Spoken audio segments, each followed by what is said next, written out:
What do you do if you are getting mixed signals? Let's talk about love, like you and me all night, and let's talk about love, I'm feeling alright, and let's talk about love, yeah baby come and dance with me, with everything you'll ever need, so let's talk about love, let's talk about love.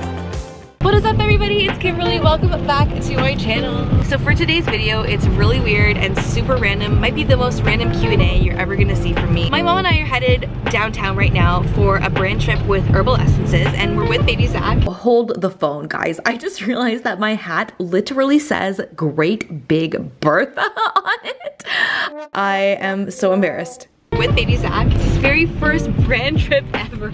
I totally meant to film a Q&A this week, but I could not get around to it. So I chose 15 questions and I'm just gonna go through them and bring you guys along with me on this trip. What do you do if you are getting mixed signals? A lot of people who think they're getting mixed signals actually aren't getting mixed signals. They're getting neutral signals or negative signals and they're interpreting the neutral ones as positive.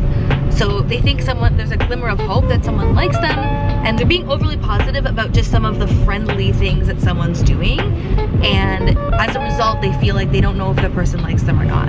So if you feel like you're getting mixed signals, my best advice to you is actually just be honest with yourself about whether these are actually mixed signals and the person is actually being hot and cold, or if you might be feeling a little bit too positively about it or misinterpreting what this person is actually doing.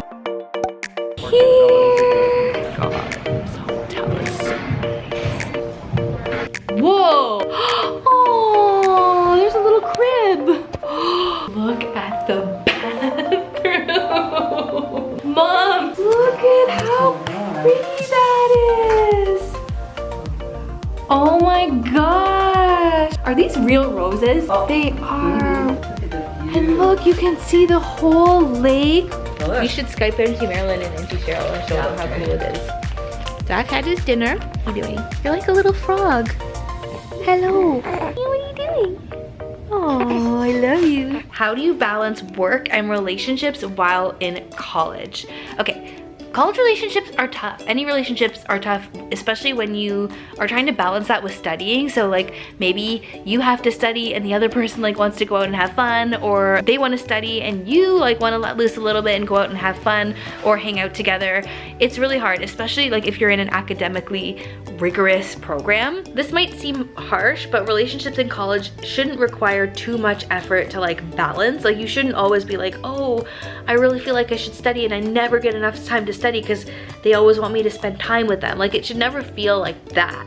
If it's a good, healthy relationship, there should be balance anyway that kind of happens naturally. You can find a happy medium. And make sure you're doing stuff for yourself too, because college and university are supposed to be fun. Hey. Oh my god. Inspired by Herbal Essences Real Botanicals. Oh. Cheers, Mama! Oh wow, that's really good. I can't wait to eat. Okay, we gotta eat. How did you pick the name Zach? Nathan's last name, so like our family last name is actually Ziegler. I decided that if I had a boy, I would want to have a name that starts with the letter Z, because then their initials would be ZZ. And then when he was born, it just fit so perfect. Oh, he's not sleeping at all. Cassie stole the wipes out of my diaper bag, and so we don't have any wipes. And as soon as we got here, Zach pooed his diaper twice. We had to clean it up using Kleenex and washcloth. Please don't hate us, Herbal Essences people. We didn't have any wipes. So the next question is about how to get someone to be more invested in you. How do I get him to be more invested in me? I feel like I've said this before, but I can't really say it enough times. The only way to really get someone more invested in you is if you invest in and value yourself. And so when you do that, that naturally kind of sends a signal to other people that you are valuable, and that kind of forces them to want to invest in you a little bit more. So for example, if someone asks me if I'm busy and it's Friday night and I'm like, sure, I'll go out with you, no problem, just like let me grab my stuff and go, that might make you seem a little bit more desperate than if you were to say, you know what, actually I already have plans. It raises your social status to show that you're actually more valuable and you're not just gonna throw away whatever you're doing for the sake of someone else. And it's really hot in this bath. I need to get out already. That was so nice. I think Mama needed a little rest. So, good night. Hi. Hi. Good morning. Wow, oh my gosh. Let's get your pinky back. That's so good. What was your craziest pregnancy craving? I didn't really have any cravings when I was pregnant for Zach, but when I was pregnant with Cassie, I craved ketchup, like out of the packet ketchup. I wouldn't even like eat fries with my ketchup. I would just like eat it out of the package. And Nathan thought that was like really disgusting, but I loved it so much. I just could not get enough ketchup. Just a second. How to tell someone you don't romantically like them? Honestly, just tell them.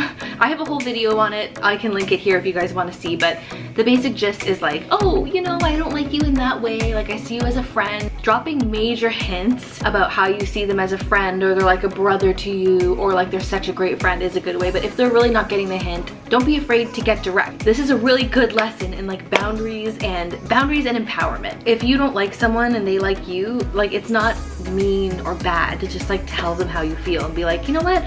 I think you're great, but I don't like you in that way. That's really all you have to say. Like, don't worry about them not liking you or like thinking you're mean or something for telling the truth. Like, you can be delicate and firm at the same time, and that's fine. You'll be great. You know that tip I have in my videos called the up and down, where you pull your hair up and then like shake it out? Well, it's because when I was in high school, there was a girl in my class named Beth, and she was the first one to use Herbal Essences. It's when it first came out. And the shampoo smelled so good that every time she pulled her hair up and let it go down again, everybody would get a whiff of this amazing shampoo. And yeah, it smells, these ones smell a little bit different because it's a new collection, but like the original scent, so good. All right guys, I'll keep you posted. All right. So thank you so much, Herbal Essences, for having me and my mom. We had such good girly bonding time. And so we're just about to leave the hotel. There's someone coming up to help us with our bags, and we're gonna head home in the next little bit.